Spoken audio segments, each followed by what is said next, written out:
Hello everybody and welcome back to Eddie versus the Algorithm here on the Fantasy Football Fix YouTube channel, where it is time for the Game Week 38 team reveal and the final game week of the season as far as Eddie versus the Algorithm is concerned. The score is as close as ever, which we'll get into in just a second. So yeah, without any more messing around, let's have a little bit of a quick recap as to how the teams got on in Game Week 36, which I know is a while ago now, but we do actually need to take a look at it as Game Week 36 wasn't over by the time the Game Week 37 video rolled around, so you're going to have to put up with the recap. Now, the score going into this game week was 16 to the Algorithm and 15 to me.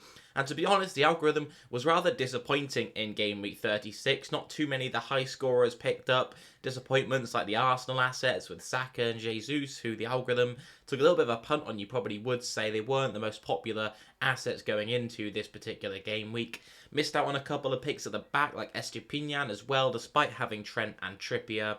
Trippier taking the captain's armband wasn't too bad, a little bit better than Isaac, worse than Callum Wilson obviously, but overall 82 points when people were scoring well over 100 in a game week probably isn't the best for the Algorithm team. Whereas I managed to score a pretty respectable 116 points, bringing the score back to 16 all in the overall standings. We're yet to add on the Game Week 37 score. That's looking rather close at the moment, so it's going to go down to the wire in tonight's final game of Game Week 37. So we'll have to do a recap with that, if we do a recap with Game Week 38 as well, to determine what the final standings are. So there is a chance that we draw on 17 all apiece at this point, as my win in Game Week 36 took the score to 16 all.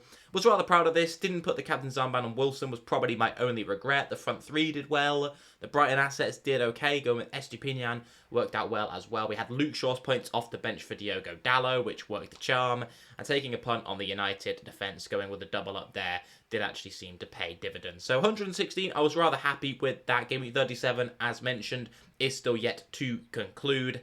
So we'll have to move into Game Week 38 and reveal to you the teams, not knowing what the current score is as of right now. Without any more messing around then, let's get into having a look at what you're probably here for, which is the Algorithm team reveal for Game Week 38.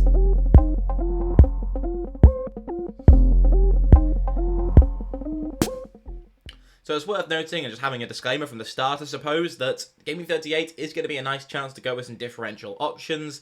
I don't think the Algorithm team is going to be particularly differential, so to speak.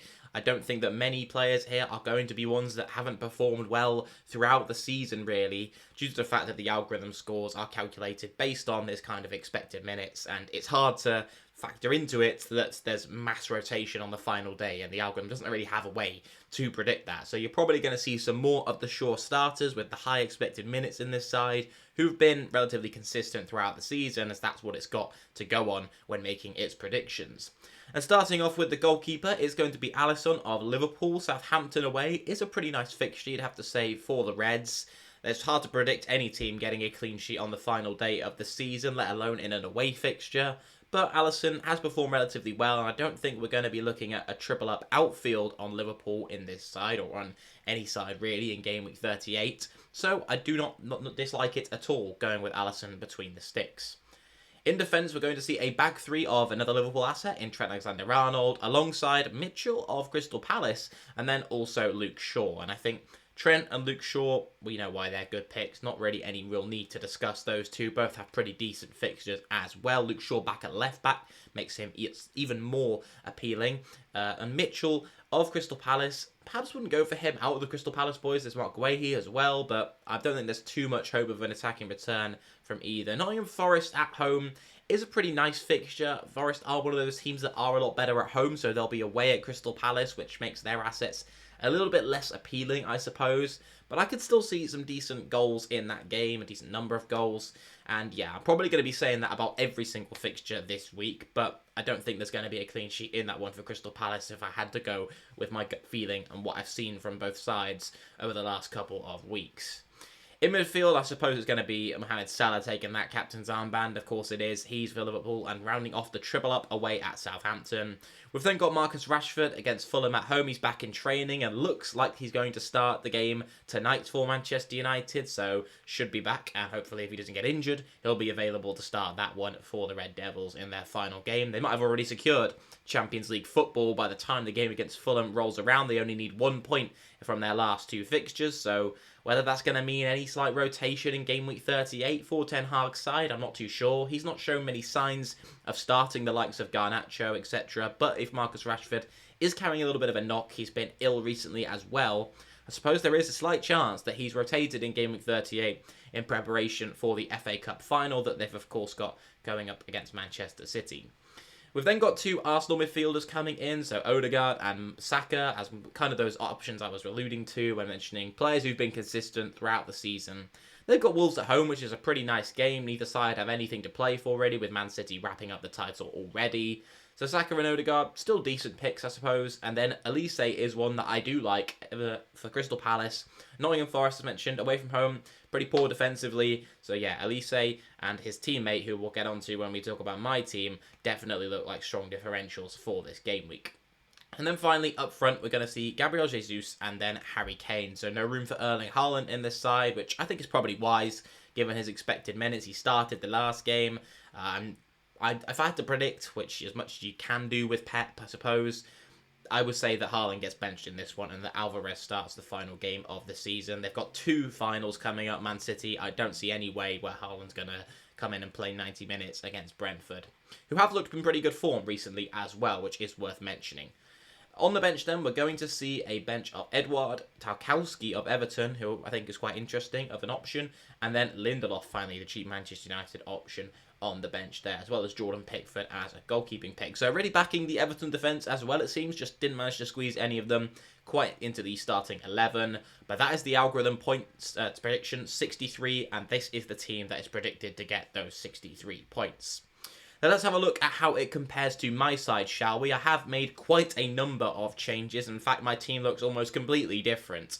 I've gone with Ramsdale in goal. Arsenal have some pretty decent clean sheet odds, and they've got the highest ranked defensive fixture difficulty for this week. So going with him against Wolves at home, I could see a decent performance from Arsenal defensively, and as much as I said, with anyone getting a clean sheet, I think a home fixture is what I'm probably going to back, and Ramsdale's the one I've gone for. I'm backing Arsenal to get a clean sheet in that one.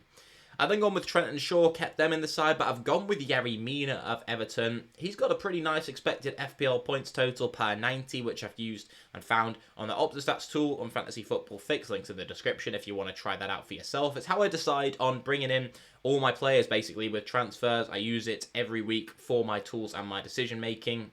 And that is how I decided to bring in a man in Game Week 36 into my own personal team, who you can see in my midfield, who I've gone with over Elise, I've gone with Eze. Those names end so similarly, I'm probably going to get them jumbled up all the time, even though they really sound completely different.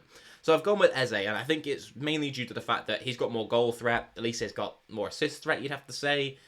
Goals are worth a lot more as a midfielder, and I don't think that really gets talked about too much, but 5 points for a goal compared to 3 points for an assist is a much bigger gap than it is for forwards, where it's 3 for an assist and 4 for a goal. There's only a 1 point gap. For midfielders, there's a 2 point gap. Really helps them with the bonus. Eze scoring a brace the other week, grabbing an assist in Game Week 37 as well. He's in fine form, and I think he's going to be a very, very popular transfer in for Game Week 38, which will probably end up with him not being a differential at all and having a relatively high effective ownership. I've then gone with some more differential options in the midfield. So Maddison for Leicester, fighting to try and stay in the Premier League. There's no way I don't see him starting in this one. I've then gone with Jacob Ramsey as well, who I think is in very nice form. Brighton are probably going to be quite knackered. They don't seem to be rotating all of the defence. They have rotated a few players. Don't got a rest in Game Week 37. I'm assuming he'll come back in. De Zerbi's team have looked fantastic, but they have been shipping quite a number of goals. So I've gone with Ramsey, hoping Aston Villa can put on a show for their home fans on the final day of the season, and he looks a really nice option as a cheap midfielder. And then finally, I've gone with Dwight McNeil, who is one of those kind of troll picks of the season, I suppose. Not that many people have ever owned him. He's just, the times I've considered bringing him in, he hasn't seemed to do very well. And the times that I maybe put some serious thought in considering him and didn't bring him in, then he's done well and actually managed to grab some returns in the following game weeks. I think there was like 1 week where everyone owned McNeil for maybe like 1 game week when Everton had a double and then took him out and he started returning against like the big clubs or whatever. But yeah, I've gone with him. Final day of the season, Bournemouth at home looks a pretty nice fixture. I think Everton will do relatively okay in that game. I could see some big goals in that fixture, and I've picked up an Everton asset into the midfield. And then finally, up front, gone with Harry Kane, who I think is probably going to be a popular transfer in for many. I'm assuming one will get some team news on the final day of the season, which we'll all get at the same time. Hopefully there'll be some leaks telling us whether Erling Haaland's starting or not. If I had to guess now, it will say Erling Haaland's not starting, and many people will transfer Haaland out to grab Kane in for this fixture away at Leeds. And then finally, although I said Nottingham Forest are poorer on the road, Awonai has been in fantastic form. I think I'm probably butchering that name, but he's looked really, really good. 5.6 million for a forward option. If you're looking for a punt and someone to try and win you your mini league on the last day of the season, I would really put some decent thought into considering grabbing this guy in. I've then got Mbeumo, Guehi and Estupinian on the bench. There's some other options who I really like but couldn't quite manage to squeeze into the starting 11. Mbeumo, even though it's up against Man City, I think Brentford are good at home. They're going to want to put on a show. He looks in fine goal-scoring form. With Tony out, he performs really, really well, the data suggests. We then got Guehi and Estupinian just to round off the final bench positions. The score is actually wrong on there. It is 16 all currently. Just forgot to change that. That's 53 predicted points for me. So it is currently 16 all with game week 37 to be added on. So one team is going to be 1 point up heading into the final game week. Whether one team's going to have to make it a draw or whether it's going to end up with one team 2 scores apart, I suppose. I'm probably making it more confusing for you guys. Basically, it's neck and neck heading into the final day. We're blind to what the current score is right now. I'll know after tonight. But yeah, hopefully this has been helpful with your two teams anyway, even if you don't care about the Eddie versus the algorithm total scores. But yeah, it's been a pleasure to bring this series to you for the season. I hope you have enjoyed it and it's helped you a little bit with your decision making and ended up maybe in some positive transfer results that have ended up with you scoring a few points for your fantasy teams. But yeah, that's going to round off the series from me. Thank you very much for tuning in, everyone. And for the final time, I'll see you in a bit. Goodbye.